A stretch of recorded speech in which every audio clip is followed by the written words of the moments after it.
Bienvenidos un día más al programa de La Cuelga. Mi nombre es Javier Calderón y aquí me acompaña Álvaro Martínez. ¿Qué tal, Álvaro? ¿Cómo estás? Bueno, segundo programa de La Cuelga. ¿Quién lo diría? Desde luego. Yo que pensaba que esto iba a ser cosa de un solo día, pero bueno. Estamos contentos, además. Estamos muy contentos por toda la acogida que ha tenido nuestro primer programa, ¿no? Por todos los mensajes de apoyo que nos habéis estado dando a través de redes sociales e incluso de esa gente que nos está ya sugiriendo temas para próximos programas, ¿no? Acordaos que siempre podéis contar con nosotros a través de mensaje directo, comentarios en las distintas redes sociales para, pues proponernos efectivamente distintos temas de los que tratar. Habíamos dicho que íbamos a hablar de exposiciones temporales, ese va a ser nuestro tema principal, pero siempre podemos dedicar algún monográfico a otros temas más particulares.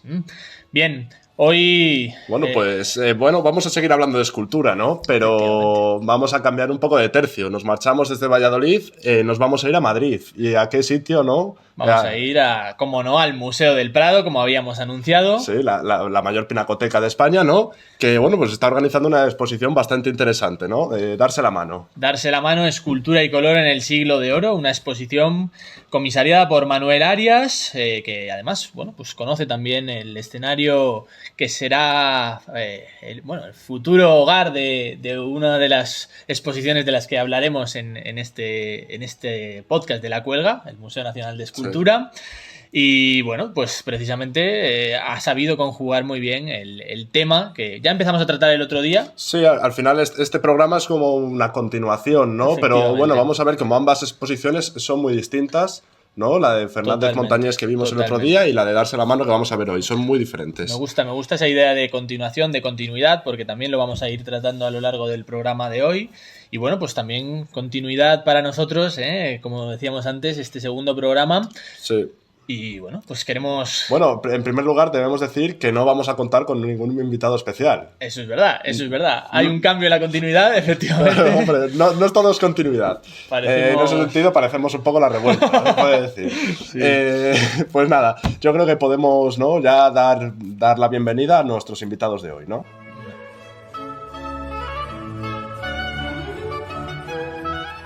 Bueno, estamos aquí con novedades. No teníamos invitado, pero tenemos a un acompañante muy especial. Hemos conseguido sacar de detrás de las cámaras a Adrián Ríos. ¿Qué tal, Adrián? ¿Cómo estás? Buenos días, Javier. Pues muy bien. Aquí encantado de aparecer por primera vez en La Cuelga.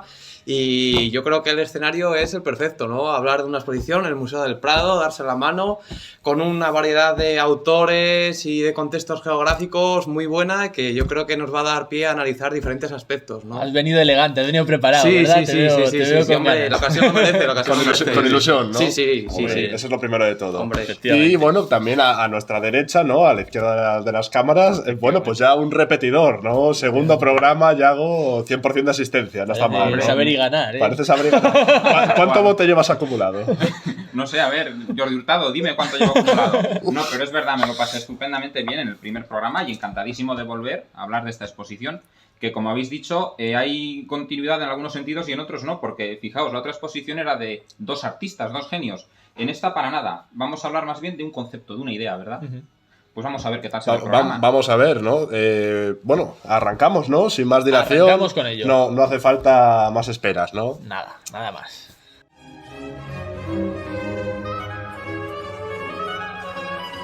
El programa de hoy, va a funcionar de una manera un poquito distinta a la del otro día. Como hemos dicho, no tenemos invitado, no va a funcionar a modo de, comentarios, como en la primera parte del otro día, con entrevista posterior. Sí, el otro día básicamente utilizamos la exposición, ¿no? Como excusa para hablar de Gregorio Fernández y de Martínez Montañés. Hoy vamos a hacer recurrir a otro mecanismo, ¿no? Efectivamente, hoy vamos a hablar directamente de la exposición, vamos a ir tratando sala por sala los temas que son transversales a lo largo de todas estas salas, a lo largo de la exposición, como también ha ido comentando el comisario en estos días, pero luego también las especificidades de cada sala y tratando incluso algunas de las obras concretas que nos irán proponiendo pues tanto Adrián como Yago y que nosotros iremos también. Sí, así creemos que los espectadores podréis seguir mucho mejor el discurso, ¿no? que va realizando la exposición y podréis tener una mejor idea, ¿no? de lo que han querido transmitir pues los comisarios a través de pues de esta exposición, ¿no? Darse la mano. Sí, casi a modo de de imaginar, ¿no? Es un camino que nos lleva por esa exposición, por esas salas. Sí, bueno, comenzamos si quieres, ¿no? Sí.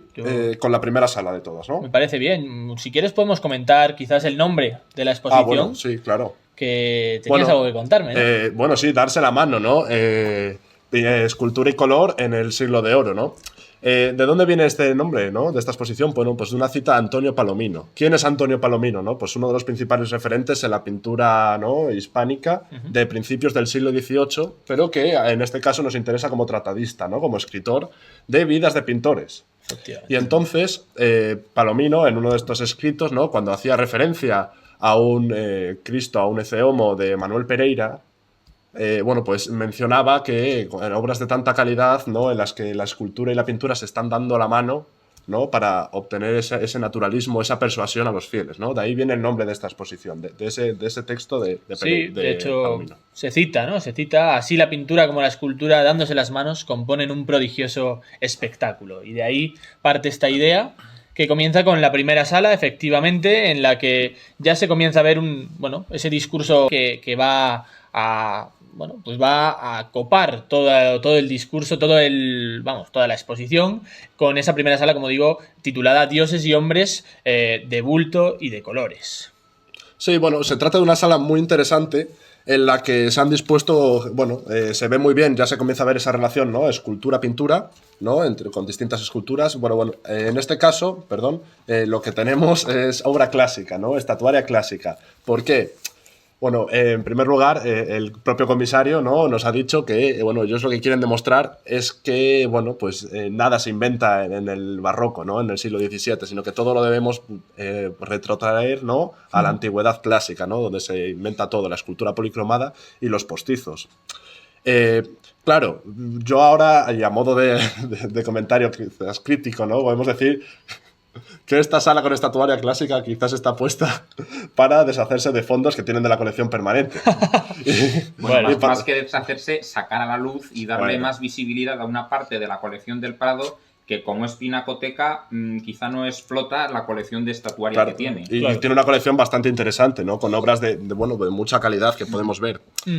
También es importante resaltar las obras que han venido, pues por ejemplo, desde Nápoles. A mí me ha parecido realmente interesante cómo ya desde el principio se entronca esa idea de que la escultura no es nada sin color y que, al final también la pintura va a representar constantemente, o lo pictórico va a representar constantemente la escultura. Eso es algo que yo creo que desde el principio hay que dejar claro. Claro. Y que ellos, con el propio discurso museológico, vamos a ir viendo que consiguen de manera, bajo mi punto de vista, muy buena, muy excelente, en el sentido de algo que reclamábamos casi el otro día, que era esa comparación constante entre un maestro y otro, en este caso entre los dos temas principales, que son escultura y color, o escultura y pintura, pues constantemente vamos a encontrar comparaciones a lo largo de esta exposición. Sí, y encima en esta sala, no a mayores, yo creo que se está intentando acabar, ¿no?, con esos tópicos, esos dichos de que la escultura clásica era pura, era blanca, era de mármol blanco, cosas que no son realidad, ¿no? Totalmente. Y que es un mito que comienza a aparecer, un tópico a partir de hallazgos fortuitos, ¿no?, arqueológicos de estas piezas escultóricas que aparecen, claro, sin policromía, es el elemento que primero se pierde. Y que es reforzado en el siglo XVIII en la ilustración, ¿no? Autores como, por ejemplo, Winkelmann, ¿no?, que es, para quien no lo sabe, pues uno de los padres de la historia del arte, ¿no?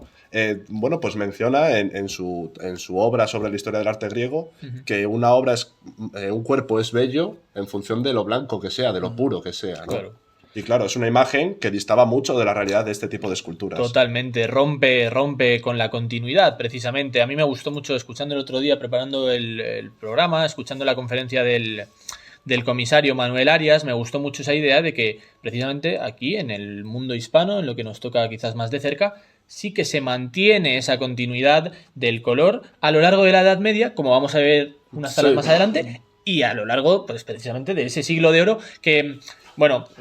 efectivamente él ya deja claro que es una cronología flexible. Vamos a hablar de siglo XVI a siglo XVIII principalmente en las salas más avanzadas. Entonces, es un poco más amplio que estrictamente el siglo de oro. Y me gusta mucho esa idea de continuidad y cómo en otros lugares como que se interrumpe, ¿no?, ese camino que parecía el natural o que parecía lo correcto y sin embargo, pues efectivamente era solo un mito, ¿no? Claro. Pero tiene sentido que en esos lugares se interrumpa, ¿no? Claro, porque claro. al final estás en Italia, estás en Roma y te están apareciendo continuamente cuando vas a construir una casa, cuando estás excavando cualquier cosa, te aparece el Laoconte, te aparece cualquier estatuaria clásica, la ves blanca, pues claro, vas a pensar que eso es así, ¿no? No sé si nos queréis comentar algo sobre algún tipo de obras, recursos como los postizos, ¿no? Bueno, pues por ejemplo es muy interesante desmontar el mito de que los postizos es un invento barroco, ¿no? Que los tenemos ya en la antigüedad y que se usan de manera muy habitual en escultura, por ejemplo, ¿no? Sí. Y la combinación con la policromía, ¿no?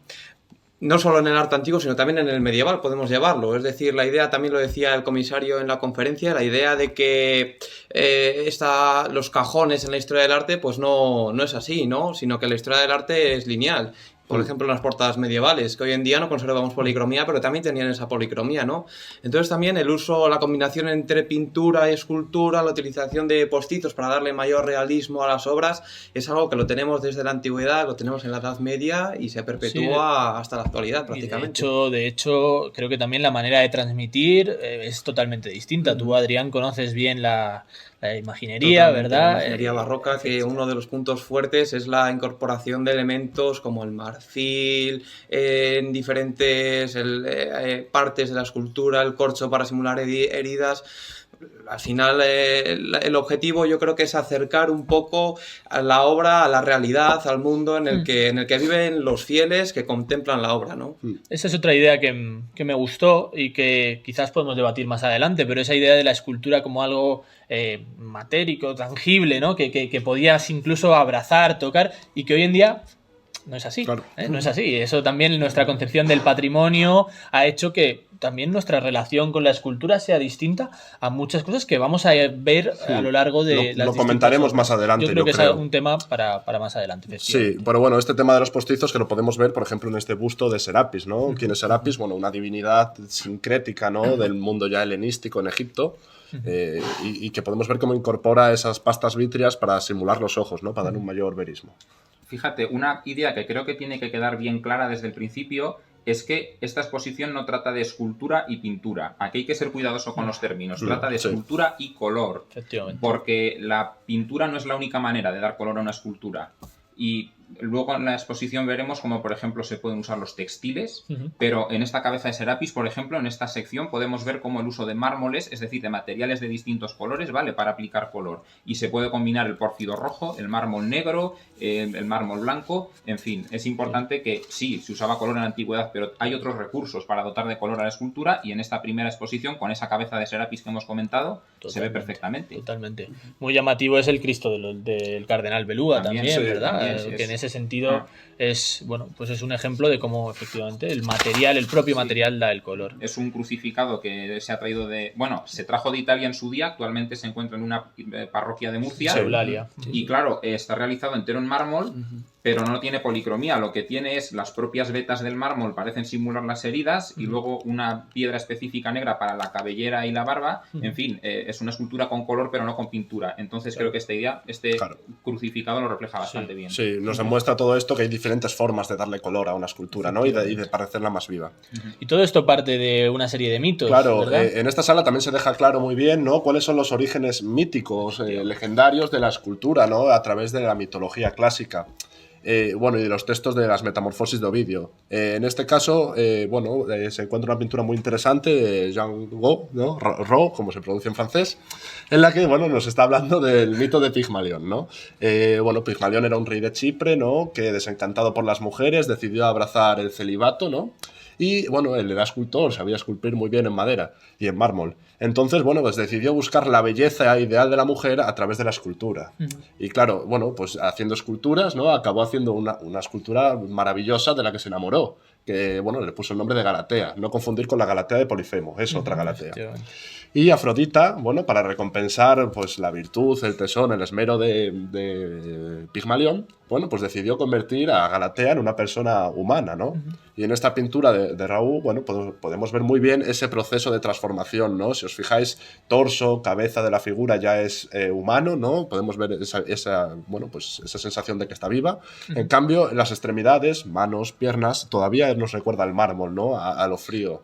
Entonces, bueno, pues se trata de ese tipo de esculturas que nos están hablando de los orígenes míticos, ¿no? Sí, me surge también, no quiero mezclar muchos temas, pero es paradigmático que precisamente en esa obra se vea la escultura de mármol todavía sin policromar. Claro. Y aquí vamos a ver a lo largo de la exposición que muchas veces el que recibe como la inspiración divina es el propio escultor, pero aquí, en esta escultura, es la propia divinidad la que le da color, por hacerla viva a la escultura. Sí. Es un tema que, bueno, también de nuevo trataremos probablemente más adelante. No quiero avanzar demasiadas cosas, pero bueno, me ha venido ahora a la mente y creo que es interesante comentarlo. Sí, bueno, también tenemos más leyendas, más mitos, ¿no? Que nos hablan de los orígenes, pues eso, mitológicos de la escultura. Otro es, la leyenda de Pasífae y Dédalo, ¿no? Pasífae era una noble, una princesa de Creta, de Nosos, a la que Poseidón decidió castigar enamorándose de un toro blanco que había allí en Nosos. Y claro, como el toro blanco le ignora, porque lógicamente es una persona, claro. Os va a pedir a Dédalo que le esculpa un toro de madera para que ella se pueda introducir por ahí dentro y, claro, el toro pueda estar con ella, ¿no?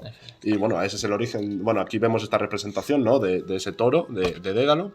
Y es el origen también mítico de la escultura y también el nacimiento del Minotauro posteriormente. Efectivamente. Muy interesante también cómo esa propia escultura se cubría con tela, con ese antecedente casi de los postizos para darle un mayor verismo.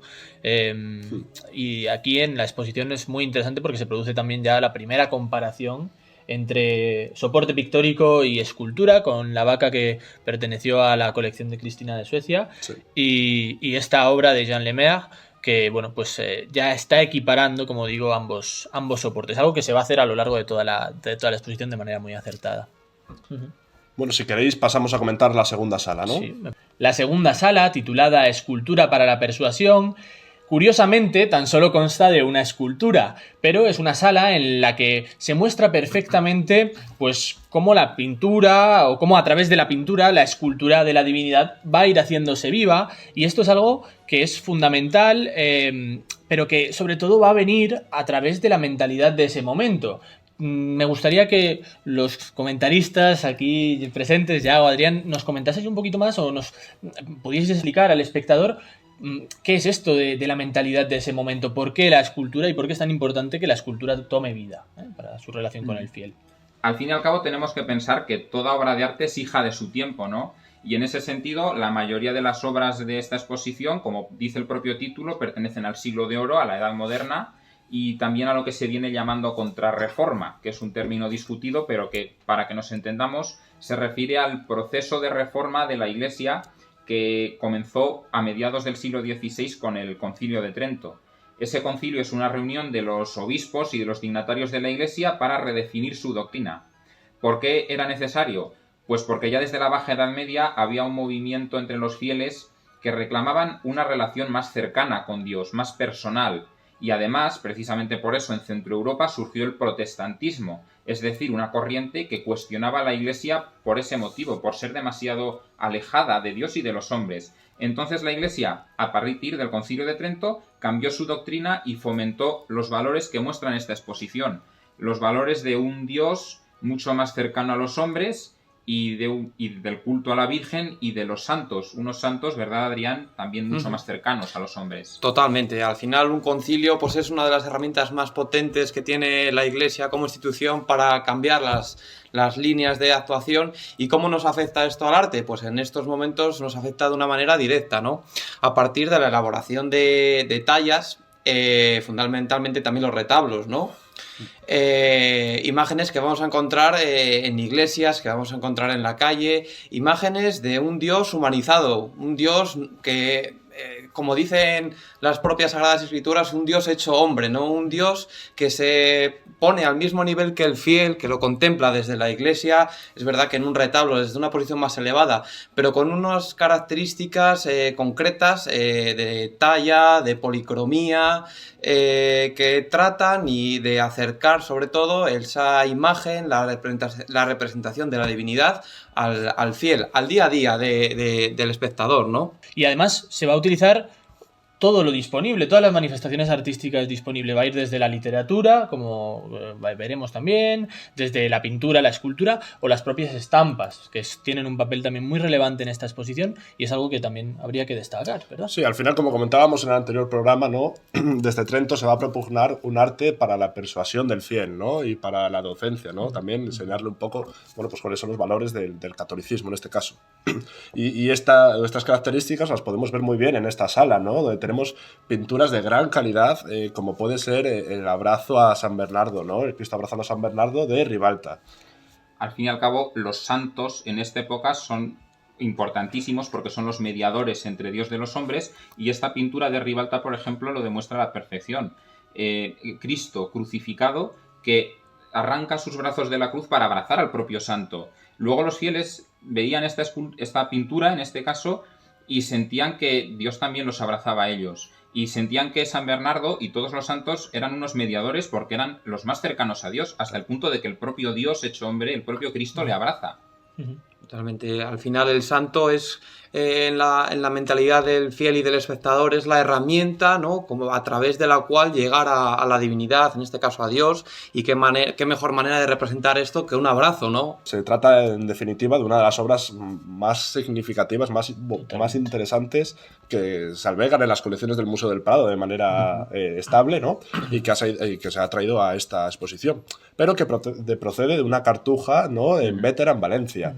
Porque a Francisco Ribalta lo debemos ubicar en este territorio, en este entorno geográfico, ¿no? En el área de Valencia y a comienzos del siglo XVII, ¿no? Es uno de esos grandes autores del barroco hispánico. Sí, efectivamente. Además, bueno, es una obra que conjuga muy bien también con las otras que había en la propia exposición. Se mantiene ese discurso en torno a la figura de San Bernardo, incluso algunas manifestaciones, algunas representaciones iconográficas que ya habíamos visto también en el pasado episodio de la cuelga, en la pasada exposición. Pero creo que podemos también dirigirnos ya hacia la siguiente sala, que precisamente va a tratar esta relación de manera todavía más clara entre la figura de la divinidad y el escultor y también el fiel. La tercera sala se denomina Artífices y Mediadores Divinos y Humanos, precisamente un poco en la línea de lo que estábamos comentando.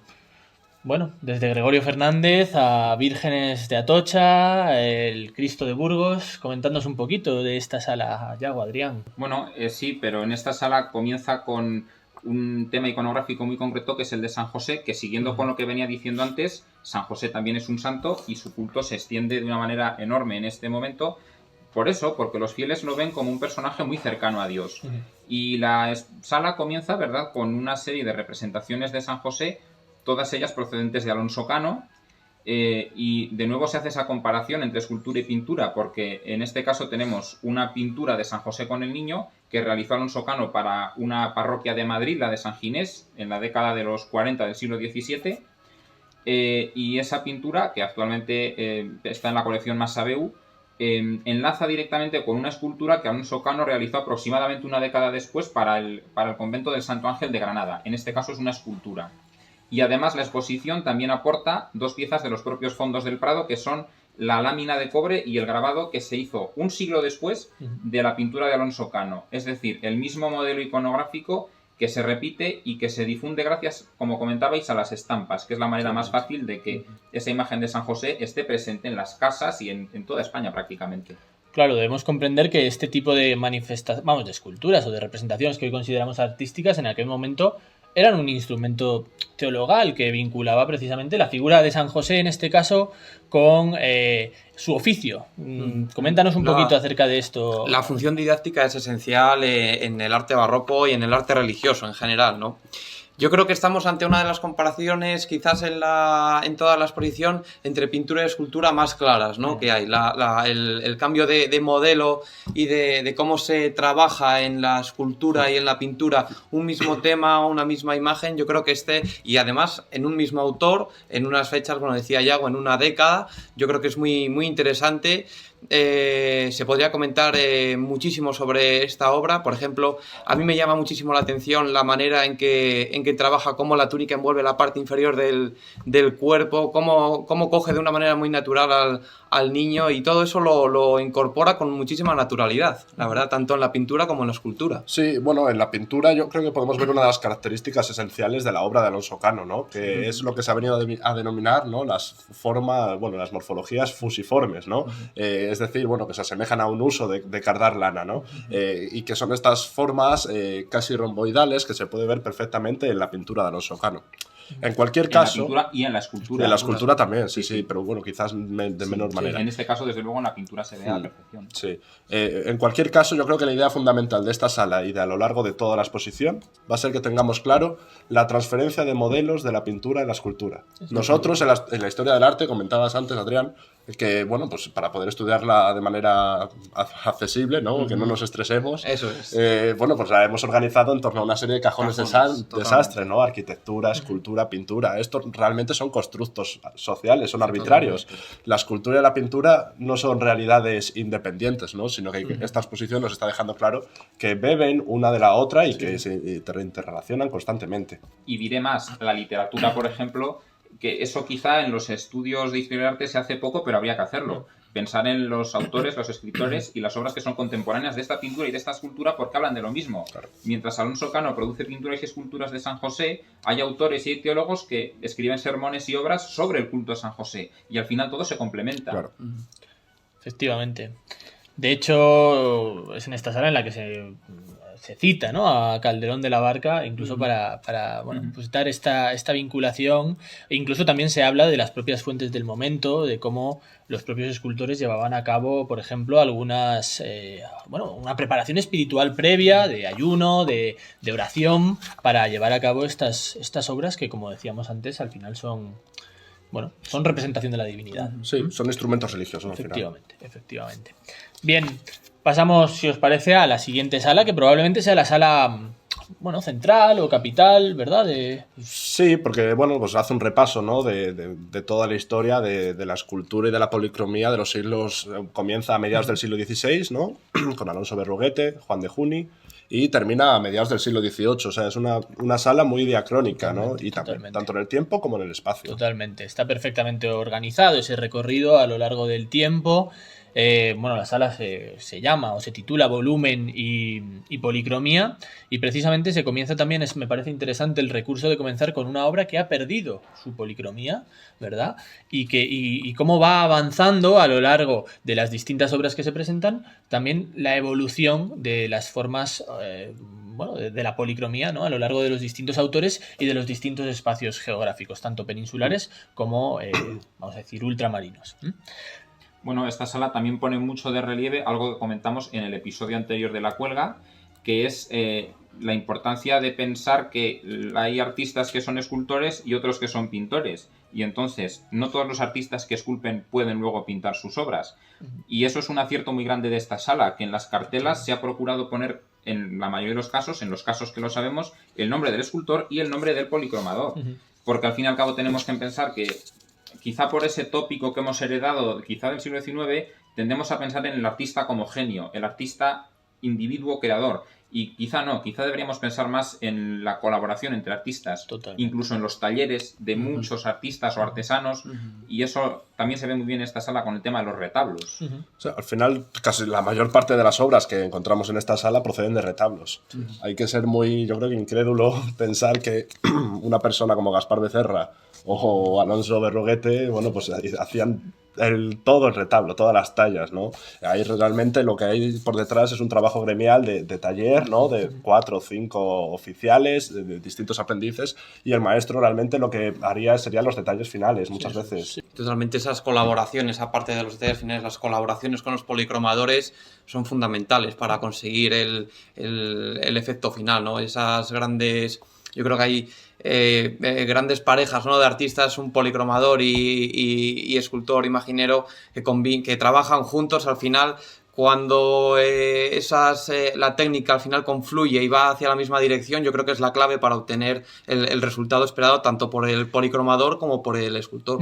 De hecho, algo que hace muy bien también esta sala es presentarnos la parte posterior de algunas esculturas de retablo, precisamente. En algunas hay que asomarse un poco, pero otras está perfectamente... en el San Lucas de Damián Forment, por ejemplo, si uno se asoma a la parte trasera se ve que no está policromada, pero en las centrales, en las que se colocan 2 obras de Juan de Juni y 2 obras de Gaspar Becerra, está perfectamente a la vista toda la parte trasera de estas esculturas. Y algo que proponía Manuel Arias en la conferencia y que también a la hora de ver la exposición a mí personalmente me llamó mucho la atención, es cómo a través de esa parte trasera, de cómo se vacía o cómo se trabaja esa parte trasera, quizás podemos también distinguir distintas manos dentro de un mismo taller. Es algo que, podría plantearse, quizás se pueden hacer estudios en esa dirección, algo que todavía no se ha trabajado. Estás plantando casi una tesis doctoral aquí en la claro, yo la dejo aquí. A ver quién es el valiente que se mete ahora a estudiar esto. Sí. En definitiva, la idea fundamental de esta sala y que se repite a lo largo de toda la exposición, ¿no?, es mostrar cómo la transferencia de modelos de la pintura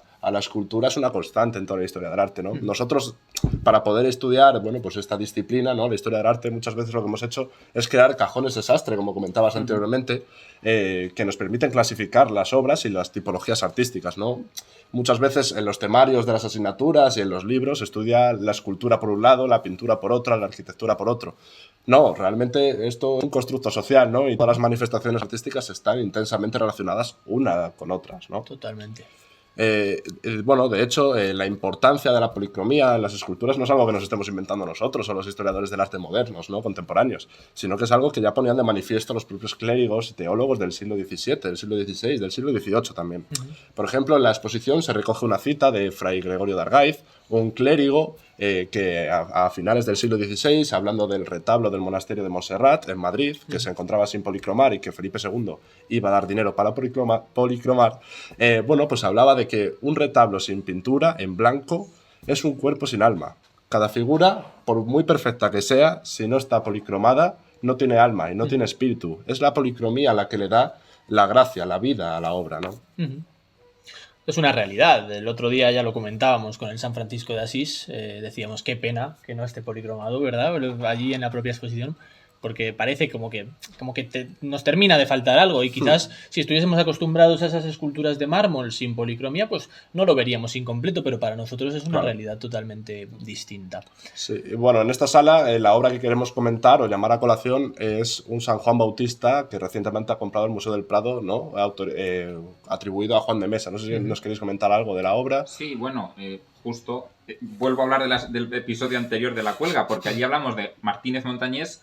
Pues para que nos ubiquemos, Juan de Mesa sería contemporáneo de Martínez Montañés, trabajaría en la primera mitad del siglo XVII, y esta obra, pues efectivamente es un San Juan Bautista que presenta los rasgos característicos de Juan de Mesa, sobre todo en el rostro. Son rostros muy fáciles de identificar. Y luego la importancia de cómo la policromía también ayuda a destacar el textil. En este caso el manto rojo que envuelve al santo y la piel con la que está vestido. Gracias a la policromía se generan unos efectos de luz, de claro-oscuro, que son bastante interesantes.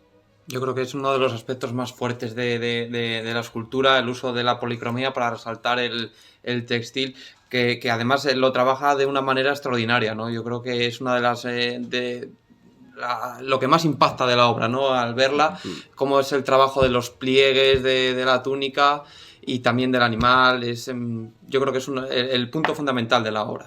Sí, y también de la exposición, porque al final es, como comentaba antes, pues una adquisición de este año del museo, ¿no? Totalmente. Que, antes mirando las noticias, antes de preparándonos el programa, vimos que había salido por 500.000 euros la pieza. Sí, totalmente. O sea, para que veamos el dinero que se está moviendo en este tipo de obras, ¿no? Efectivamente. Hablábamos de muertos antes, de las pinturas sin policromar, y vamos a pasar a la siguiente sala, ¿no? Sí, precisamente a raíz también del textil, ¿no? Podemos relacionar esta sala anterior que veníamos hablando, esta obra del San Juan, con la siguiente sala, que va a estar dedicada precisamente a un color, al negro. Y además, de hecho, se titula Negro de luto en un juego de espejos. Y precisamente, además del negro, el otro eje principal, que además se ve nada más entrar en la sala, es una iconografía propia del mundo hispano de ese momento, creada en el siglo XVI, ¿verdad?, que es la de la Virgen de la Soledad. yo creo que Yago nos puede comentar un poquito más acerca de esta iconografía y a través de las piezas que, bueno, pues que aquí están presentes. Una iconografía importantísima, desde luego, y por eso el comisario ha querido dedicarle una sala en exclusiva, porque, como él ha comentado, es una de las iconografías más genuinamente españolas y además que tuvo una difusión enorme por todo el mundo, por América también. Es la iconografía de la Virgen de la Soledad, que, como bien habéis comentado, tiene su origen a mediados del siglo XVI, con una escultura que hizo Gaspar Becerra. Esa escultura se la hizo para el convento de los Mínimos de Madrid, que estaba cerca de la Puerta del Sol, quiero recordar, y esa escultura vino por encargo de la reina Isabel de Valois, esposa de Felipe II. Esta monarca era muy devota de los dolores de la Virgen o de la soledad de la Virgen, y entonces Gaspar Becerra hizo una escultura de vestir. Es decir, solo hizo un bastidor de madera, digamos, y sobre ese bastidor solo talló la cabeza y las manos. Después eso hay que vestirlo, hay que recubrirlo con textiles. En este caso lo que se hizo es que una camarera de la reina cedió su propia ropa de luto. ¿Y en qué consistía esa ropa de luto? Pues en una saya blanca y en un manto negro, ni más ni menos. Esa es la iconografía que se aplicó a esta primera Virgen de la Soledad de Gaspar Becerra y que luego tuvo una difusión enorme.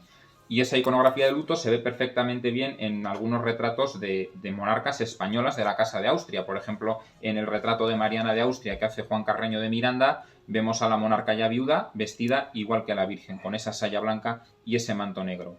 Y luego, Adrián, ese modelo, como hemos comentado, tuvo una difusión espectacular. Por toda la geografía española. Al final, como hemos comentado antes, las estampas y todo este tipo de trabajos que se hacen fácilmente pues llevan a que la expansión de las tipologías se dé de una manera muy rápida. Y por ejemplo en León tenemos ejemplos de esta iconografía, como es la Virgen de la Amargura de la Cofradía de Minerva, donde vemos que es que el modelo es exactamente el mismo. Y a mí me gustaría llamar la atención sobre todo en el origen teológico de la tipología. Es decir, es una mujer que pierde a su hijo, ¿no? Algo que genera un impacto muy duro, ¿no?, en la psicología de una persona. Y lo que se realiza para mostrar ese luto es la moda de la época. No es algo que solo vayamos a ver en la representación de vírgenes, ¿no?, sino que la vemos en la representación cuando vemos un paso procesional y los sayones están vestidos con las ropas pues típicas de la época. Pues en este caso lo mismo, es aplicar el luto cortesano, en este caso, a la divinidad. Claro, y no es un estilo cualquiera de vestir. Es el luto que se lleva en la corte. Claro, ¿no? Claro. Es decir, volviendo a lo de la mentalidad que comentábamos, los fieles de la época que viesen a esta Virgen de la Soledad la verían vestida igual que su reina viuda de luto. Claro. Entonces, la mentalidad es importante para entender cómo recibían esta escultura. Totalmente, es una asociación en una doble dirección, la de la Virgen como reina y la de el dolor de la Virgen sentido también por aquellos que tenían también, bueno, pues cerca y a la vez lejos, ¿no?, que era la monarquía. Y yo creo que también en aquel momento la sensibilidad hacia la muerte o, bueno, ese estar en contacto constante con la muerte también hacía que lo percibiesen de una manera quizás distinta a la que hoy en día pues nosotros lo vemos, ¿no? Que creo que es también algo importante y relacionado con ese tema de la mentalidad. Bueno, respecto a este tema de la Dolorosa ha habido mucha polémica en la exposición del Museo del Prado, porque han traído, bueno, pues una talla de vestir, ¿no?, de Salvador Carmona, que sí, procede... Hay que comentar que la original de de Gaspar Becerra se perdió, claro, no la conservamos. Sí, bueno, conocemos esa, la fortuna crítica que ha tenido la iconografía, ¿no?, y muchos autores, ¿no?, escultores luego han reproducido obras. Como comentábamos, en el Museo del Prado, bueno, pues han traído distintas pinturas, ¿no?, una de Sebastián Herrera Barnuevo, pero bueno, la polémica ha estado en torno a la talla de vestir de Luis Salvador Carmona, ¿no? No sé si nos puedes contar algo, Adrián. De cómo se ha vestido la imagen, ¿no? Yo creo que tanto en redes como igual en prensa es lo que más debate ha generado. Bueno, hay muchos elementos, por ejemplo, la colocación de las manos, ya no solo el vestir, la colocación de las manos, la colocación del rosario. Es algo que comentábamos detrás de cámaras, que todo tiene sus pros y sus contras, y esta escultura de vestir tiene el pro de que se puede cambiar, se puede adecuar a las modas del momento, pero claro, también tiene la necesidad de saber vestir adecuadamente la imagen, porque al fin y al cabo esto no es solo mérito del escultor, también es mérito de quien luego viste la escultura, que desde luego no es el escultor, es hoy en día la gente que se encargue de eso. Tiene que tener una formación y tiene que saber cómo rematar la obra del escultor. Claro, y al final no es una cosa banal, porque al final en una talla de vestir es lo más importante, Sí, ¿no? De hecho, allí en in situ, en la propia exposición, comentábamos que se ve a la Virgen casi como empequeñecida, ¿no? Que está demasiado pegado, se ve las propias... Sí. Bueno, el hombro demasiado marcado, quizás, no sé, daba una sensación un poco de languidez extrema que no es esa imagen de una reina, ¿no? Claro. Incluso dentro de su luto, dentro de su dolor, la reina, la Virgen, se la va a presentar siempre pues como lo que es, ¿no? Y en ese momento, ¿no? Y entonces creo que es algo que hay que cuidar, ¿verdad? Sí, Y que...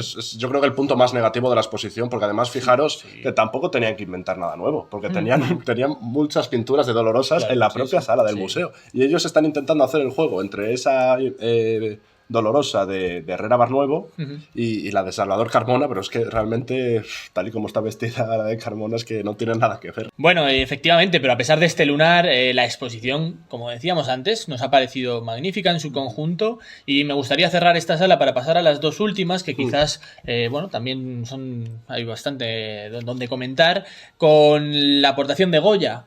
Se proyecta esta exposición ya hacia el siglo XIX y nos hace ver una nueva mentalidad, que es algo importante, en esa crítica a este luto, quizás a este negro, que hacía Goya a través de sus grabados. Ya se reclamaba que la Virgen volviese a esos colores, ¿no? Bueno, que quizás esas procesiones sentidas como antes eran algo, bueno, pues que no encajaba con esa nueva mentalidad. Pero vamos a pasar ya directamente, sin más dilación, a la sexta sala, que se titula Escultura, Teatro y Procesión, y abre con el... Sí, nos vuelve a demostrar el discurso expositivo, ¿no? Museológico, que no todo se inventa en el barroco, ¿no? Y que los pasos de Semana Santa, los misterios, ya existían en la Edad Media, y esto nos lo ilustra también a través de dos piezas, un José de Arimatea y un Nicodemo, que también han sido recientes adquisiciones, ¿no? En este curso 2023.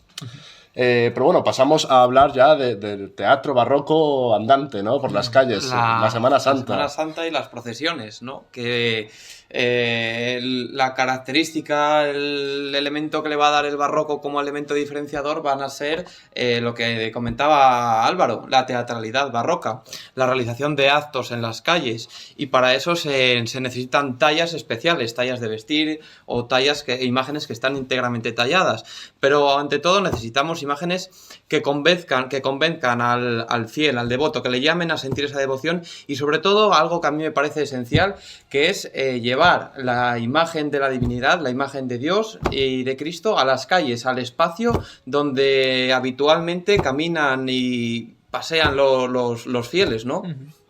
Sí, probablemente la Semana Santa es la herencia barroca más presente en nuestra actualidad, ¿no? Sí, probablemente... Está muy transformada, evidentemente, no Claro, tiene nada que ver la Semana Santa actual de la anterior, pero sí, es esa idea la viva, ¿no? Efectivamente, esa idea del teatro, de la escenificación, ¿no? De la religión en la calle, quizás sea lo más barroco que nos queda. Sí. Claro, de nuevo tenemos que pensar en la mentalidad de la época. En el siglo de oro el teatro era el espectáculo de masas, claro, de hecho.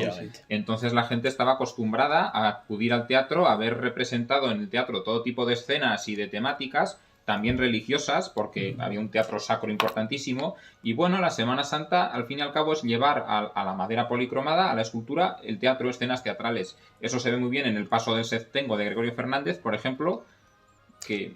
sí, claro, no nos queremos extender mucho, ya le hemos dedicado un programa a Gregorio Fernández, ¿no? Pero bueno, preside la sala. Sí, y es la primera vez que un paso completo de Semana Santa está en el Museo del Prado. Al final, también hay que pensar que el comisario de la exposición, Manuel Arias, fue director del Museo Nacional de Escultura, que es el propietario de esta pieza, entonces, bueno, para él también habrá sido importantísimo poner este paso en el centro de esta sala. Sí, bueno, como comentábamos, o comentaba Adrián específicamente, una de las características, ¿no?, necesarias de estas imágenes, ¿no?, es la persuasión, ¿no?, captar al fiel, pero otra fundamental es el movimiento, ¿no? Al final son obras que se van a mover. Además, también son obras que van a ser vistas desde todos los ángulos, ¿no? Entonces son cuestiones fundamentales, y eso lo podemos ver muy bien en la pieza que han traído de Salcillo, ¿no? Uno de estos escultores icónicos, en este caso del área murciana, ¿no? De mediados del siglo XVIII. Fijaros ya que es una 120 años más tarde que Gregorio Fernández. Sí, por ejemplo, ya es otra época totalmente diferente, ¿no? Pero bueno, lo podemos ver en este tipo de figuras, ¿no?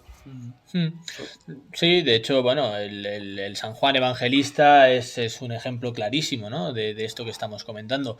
Hay otras opciones, no quiero adentrarme en ello, que bueno, pues pone de manifiesto también la exposición, pero creo que esta es la obra que tenemos que comentar de esta sala.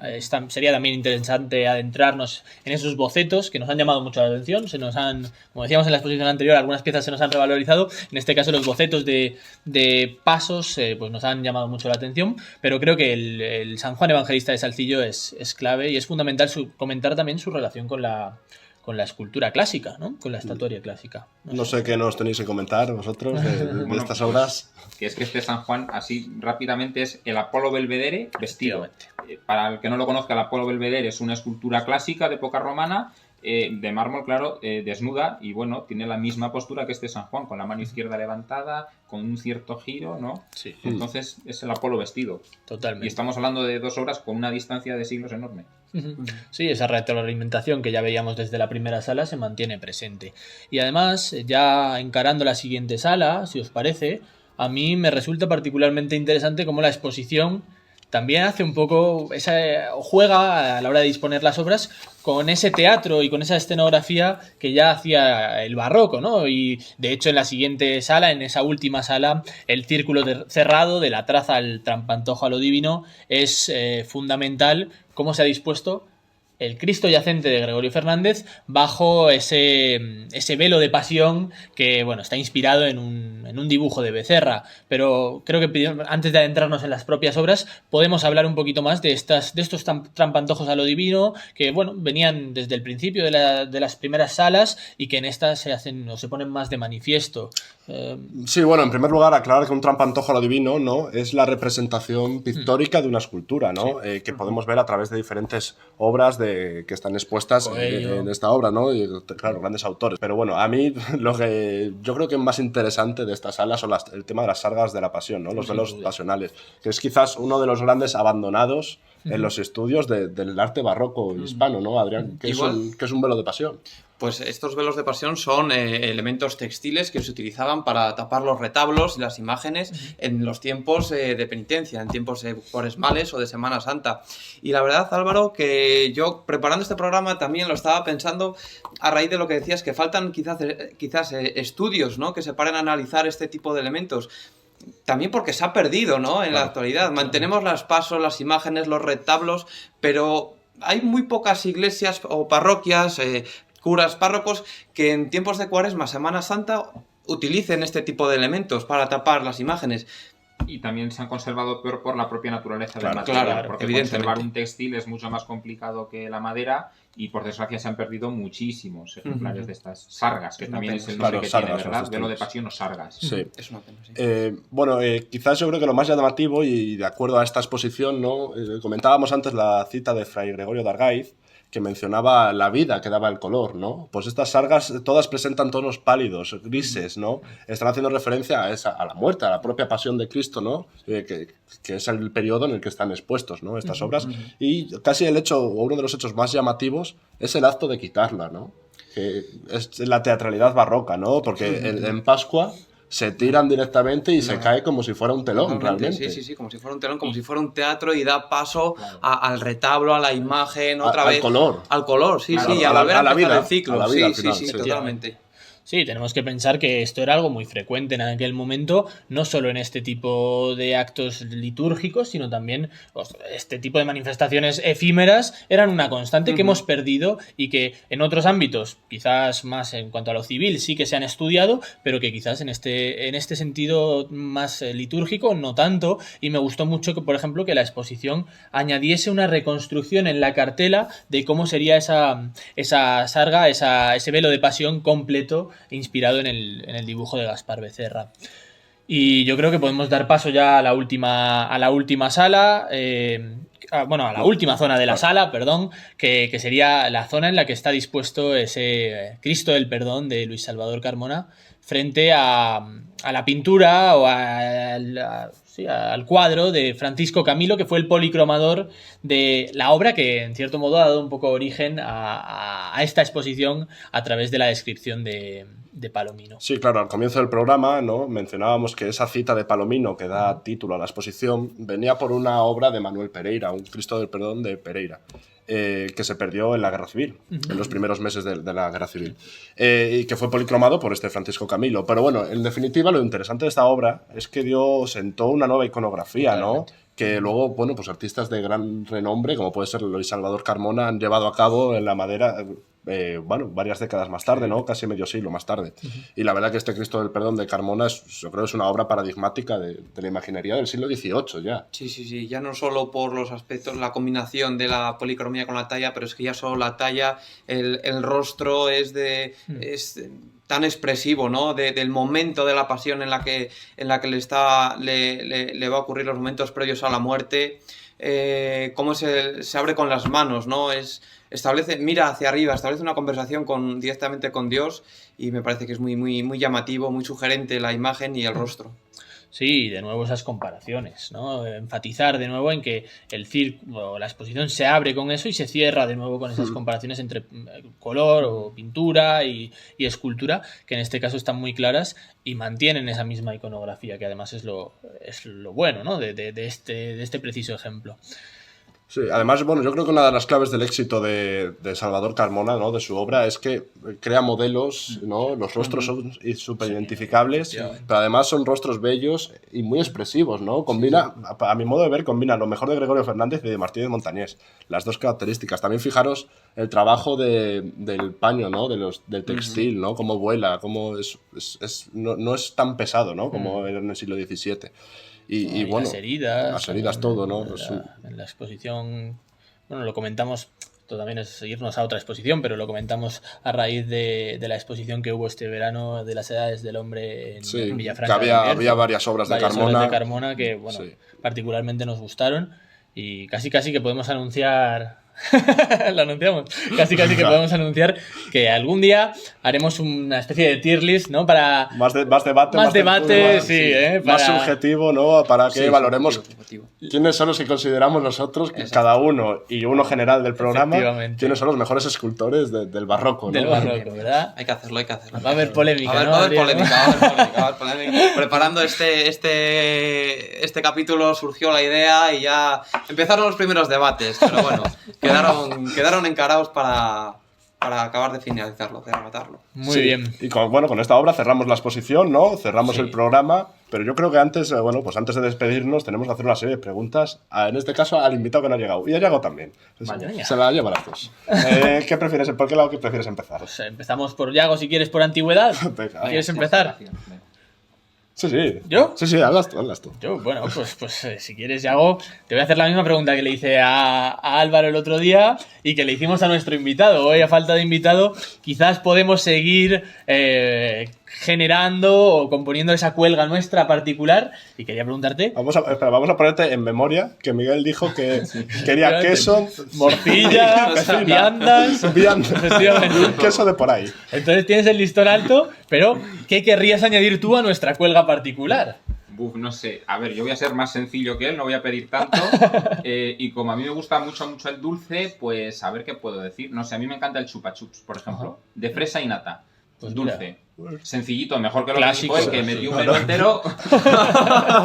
Hombre, pero el próximo día podemos estar comiendo la cecina. Mientras hablamos. Aquí... Mientras hacemos la tier list. No pasa nada. Claro. Sí. Adrián, ¿tú qué opinas? Pues no lo sé, la verdad, es que ahí... No lo sé. Unos ronchitos. Mira, muy de León. Explícalo que es un ronchito que igual no todo el mundo lo sabe, ¿no? Un ronchito es un caramelo típico de León. Es que eso no se puede explicar, eso hay que probarlo, Eso hay que venir a León y probarlo. ¿Tú que eres comercial de ronchitos? No, hombre, no. Entonces vas a comisión. No voy a comisión, no vamos a comisión y nos patrocinan. Pero ya que es un caramelo de León, pues hay que... una cuelga, tradición leonesa... También hacemos un llamamiento a patrocinadores. De todo tipo. E invitamos a todo el mundo que quiera venir a León, contactar con nosotros. Les haremos una visita guiada, ¿no? Efectivamente. Recuerden seguirnos en nuestras redes sociales, Instagram, Twitter, @lacuelga _baja @lacuelga_podcast en Instagram, ¿no? Y @lacuelga_ en el resto de redes sociales. Efectivamente. YouTube, Spotify, en iVoox, en todas esas plataformas en las que vamos a subir este capítulo. Vamos a tener también el capítulo anterior, o ya lo tenemos, y también tenemos algunos pequeños cortos, sí, cortos, fragmentos. los clips, ¿no? Para que quizás hay mucha gente a la que igual no le apetece tragarse 50 minutos de programa, bueno, pues que pueda ver unos clips, ¿no? De 5, 6, 3 minutos, algo más dinámico, ¿no? Muy bien. Y ya podemos anunciar que la semana que viene el podcast que publicaremos tratará acerca de... Bueno, vamos a cambiar de tema, ¿no? Y de signos. Vamos a dar un giro de guión. Vamos a dar un giro de guión. Porque nos vamos a arte contemporáneo. Efectivamente. Y a una fundación leonesa. Eso es. A falta hoy de tratar quizás las piezas de la exposición que tenían más relación con León de manera más detenida, como podríamos haber hecho, hemos decidido dedicar el próximo programa a una institución de aquí, de la ciudad de León, bueno, de la provincia de León, vamos a decir, porque estamos hablando de Cerezales del Condado, de la Fundación Cerezales Antonino y Cinia, que ha inaugurado recientemente una exposición que será, bueno, pues el tema principal de nuestro próximo episodio, y en las fechas siguientes ya volveremos o retomaremos el camino que habíamos iniciado con el barroco, pero anuncio también que nos desviaremos hacia otros momentos de la historia y de la historia del arte. Así que bueno, pues ha sido un placer contar con vosotros, Adrián, Yago, un día más, como siempre Álvaro, aquí mano a mano. Así que bueno, pues muchas gracias por escucharnos otra vez. Recuerden seguirnos, suscribirse en los canales, seguirnos en todas las redes, y bueno, pues nos vemos el próximo día. Un saludo, hasta luego.